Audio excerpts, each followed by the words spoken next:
So we've been talking about the prospect of a deal. It feels like we're in a very different position than last week. It does feel as if there are more optimistic noises coming through. Is there any chance that the Lib Dems could back that deal if it was, for example, put to a referendum? Look, Liberal Democrats will always vote for amendments in support of a people's vote. We've been backing a people's vote for the last 3 or so years, and we think that that is the best way for the public to have the final say on what happens next with Brexit. But let's be clear what we're looking at here.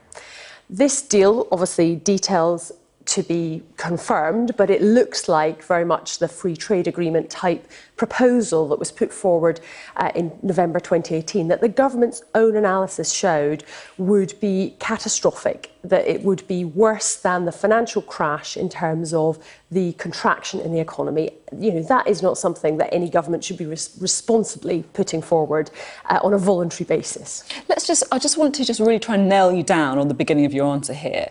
Are you saying then, if, for example, the deal was going to be put to a confirmatory referendum, you could back that next week in the Commons? So we will always support an amendment that says that there should be a people's vote. I've not heard anything from the Prime Minister that suggests that that is what he would do. But we should look at the indicative votes from March, where 280 MPs did back a people's vote. So ultimately, we want a deal to be put to the public so that they can have the final say. And Liberal Democrats will campaign strongly to remain, because we believe that there is no possible deal that we could get that is better than the deal that we have as members of the European Union. And the public need to have the choice to decide whether or not they want this ridiculous deal that Boris is cooking up, or indeed Theresa May's deal, although we haven't or whether seen they want to remain. details of the deal, have we? It's a bit premature to call it ridiculous before we see it. It does look like it's going to be a very hard Brexit for at least GB, possibly with some changes in Northern Ireland. But that's going to cost jobs. It's going to be problematic for our NHS. You know, we've already got 5,000 nurses from the EU lost from our NHS at a time when there are nursing shortages. You know, that is having a real impact already on our NHS. Jeremy Corbyn, in my interview earlier, said he would caution MPs against backing a confirmatory referendum. So is he wrong then? Well, I mean, Jeremy Corbyn is all over the place. So yes, typically he's wrong. But his party are wanting to negotiate Brexit. They want to get a Brexit deal, and what we want is to stop Brexit. We think that it's going to be bad for our country, for jobs, for public services. They back a second referendum. Well, I mean, apparently, but you know, we'll see. I mean, certainly there's been some Labour MPs who have not done so. So you know, they say that they're backing that, but let's look at their actions. I mean, Jeremy Corbyn was calling for Article 50 to be triggered the day after the referendum. You know, he's somebody who's said that he wants to deliver a Brexit, and it doesn't matter if you put a red rosette on it or a blue rosette on it. Brexit is still going to be bad for our country. Let's look at the Lib Dems' position, shall we? Because you've said that if you win power, which I accept is perhaps a tall ask at the next election, you would want to revoke Article 50. How can you really have Democrats in your party name if you want to overturn the result of the referendum without even putting it back to the people? Well, as I've just said, we want to put this back to the people through a people's vote. But you've said that you want to revoke.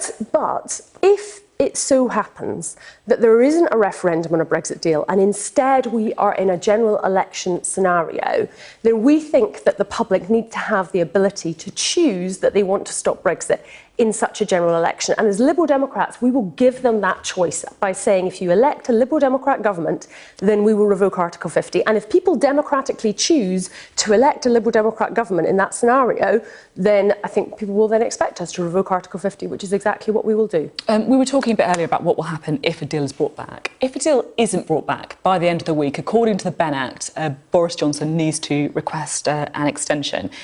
If he doesn't do that, there may then be a confidence vote in his leadership, an interim Prime Minister coming forward to request an extension. Jeremy Corbyn says that should be him. He's right, isn't he? He's the leader of the opposition. Why won't you back him?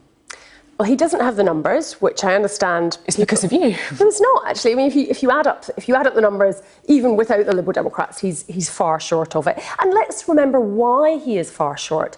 Part of that is because there are people who were Labour MPs who have left the Labour Party because of their failure to deal with anti-Semitism. We're not talking about, something that is, irrelevant or minor. We're talking about something which is about the fundamental value of whether people are treated with equality. So, there's very good reasons people have for saying that they won't back Jeremy Corbyn. And I think we need to find, in those circumstances, a solution that works. And I think there's a wide range of people who could lead such a government. I put forward the ideas of Ken Clarke or Harriet Harman, but if you look at others who have been long respected MPs, there's people like Margaret Beckett. I mean, there's lots of people who are that little bit above party politics who could, in an emergency scenario, step in. And we need to have that as an insurance option. But let's remember, Boris Johnson should obey the law, and he has now given an undertaking to a court that he will send that letter. So I think that the way in which MPs were able to work together cross-party to pass that legislation to try to remove the threat of no deal was a very important piece of cross-party working. There could be an election sooner rather than later, and that election could very well produce a hung parliament if the polls are right. Are there any circumstances that you would back a Jeremy Corbyn government? No, Jeremy Corbyn is not fit to be Prime Minister. Boris Johnson is not fit to be Prime Minister, and the country deserves a better choice than either of those two individuals. So why should anyone vote for you? If you're just saying, look, we're not going to get involved in any of it, we won't support this person, we won't support this person, what is the point of the Liberal Democrats? The point of the Liberal Democrats is to make sure that people can vote for a party that will stop Brexit and then go about transforming our country, making our economy fairer, tackling the climate emergency, to actually be able to have a country that people can enjoy and have good quality of life.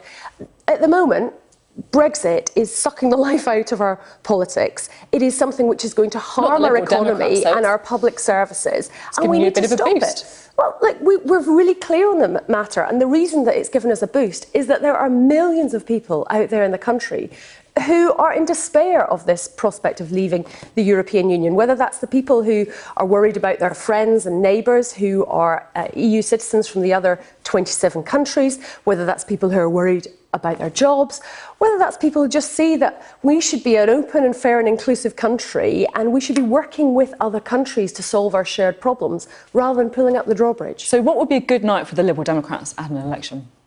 Electing a Liberal Democrat majority government with me as Prime Minister. And what do you think the odds of that are, really? Well, I think it's entirely possible. We're in a very volatile time in our politics. As I say, there are people who have left the Labour Party, people who have left the Conservative Party as MPs and indeed as members and as voters. We beat both the Conservative and Labour parties at the European elections. The Liberal Democrats are quite different to a general election, though, isn't it? Well, it is. You and I know that. Of course it is. But these are volatile times in politics. And the reason that there's a big change is that the fault line has shifted. It's not about left-right anymore. It is that fundamental difference about whether it's standing up for liberal values against authoritarianism, whether your approach is an open one or a closed one. And the Liberal Democrats are firmly on one side of that divide. And both the Conservatives and Labour parties are struggling because they are divided. Are you expecting more defections? I'm always hopeful. I speak with lots of MPs who are unhappy in their current parties.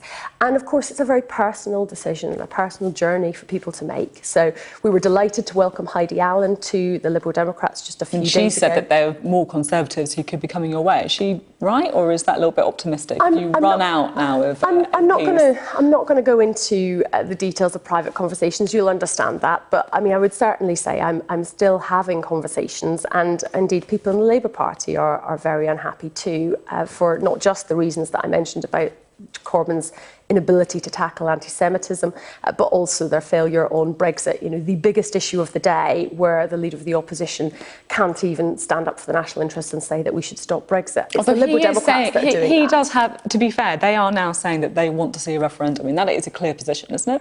He's been dragged kicking and screaming to that position, and he still won't say what side he would campaign on in such a referendum, because ultimately he wants Brexit to happen. I can't see any other explanation for it. Well, I've got you. Just want to ask you one more question off the back of that Jeremy Corbyn interview, because I asked him about whether or not if there was a hung-up parliament and the SNP were asking for a second independence referendum if that is something that he could countenance as a price of getting into number 10. He said it's not something that they would be doing at the beginning. Is that something that alarms you, the answer that you heard? Well, of course, and it will alarm millions of people in Scotland who want to keep Scotland in the United Kingdom and indeed to keep the United Kingdom in the European Union. That is the Liberal Democrats that are standing up for Scotland's place in the UK and the UK's place in the EU. We should recognise the value of working across the UK family of nations and across the European Union. And instead of having all of this constitutional wrangling, we can make that stop and get on with making people's lives better. OK, Jo Swinson, thank you very much for coming on the programme today.